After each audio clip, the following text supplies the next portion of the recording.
As migrações humanas, reflexões teóricas e metodológicas. Introdução. A modernização econômica e social iniciada no continente europeu e que logo se difundiu progressivamente pelo planeta ao longo dos séculos XIX, XX e XXI, alterou em profundidade as características, o alcance e a intensidade dos deslocamentos populacionais ou processos migratórios no espaço geográfico.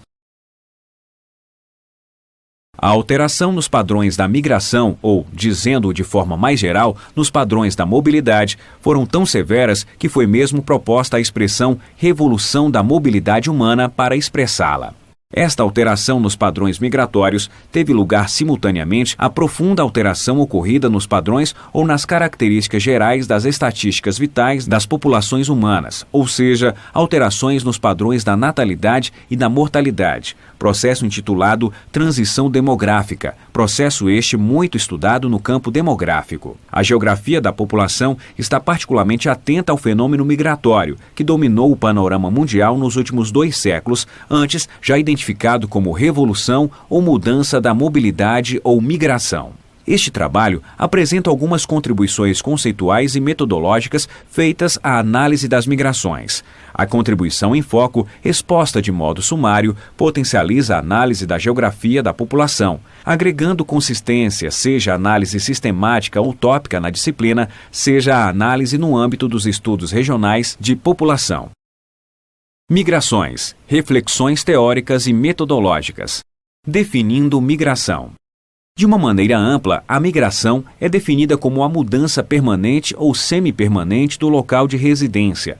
Quando não há mudança de residência, costuma-se denominar o deslocamento como mobilidade. Assim definida, por exemplo, não há limites com respeito à distância a ser percorrida pelo migrante, ou se a migração é realizada de forma voluntária ou involuntária, ou que tipos de limites territoriais deveriam ser considerados. As migrações oferecem possibilidades de diferentes definições com respeito à escala geográfica na qual se realizam, quando podem, então, conforme a escala com que vão ser observadas, serem consideradas migrações internacionais, regionais, provinciais, municipais, distritais, etc.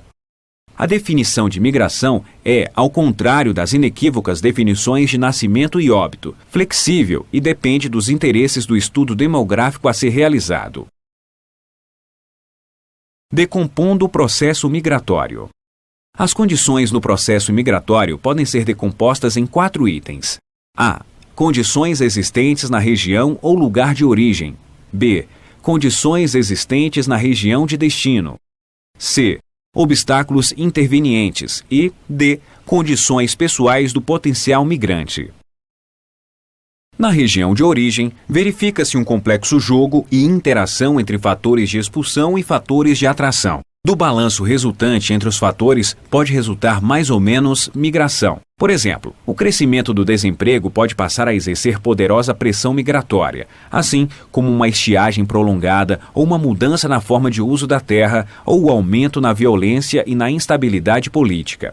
Melhorias nos níveis de emprego, pelo contrário, exerceriam pressão inversa. O mesmo complexo jogo de atração e repulsão que varia ao longo do tempo atua sobre a região de destino.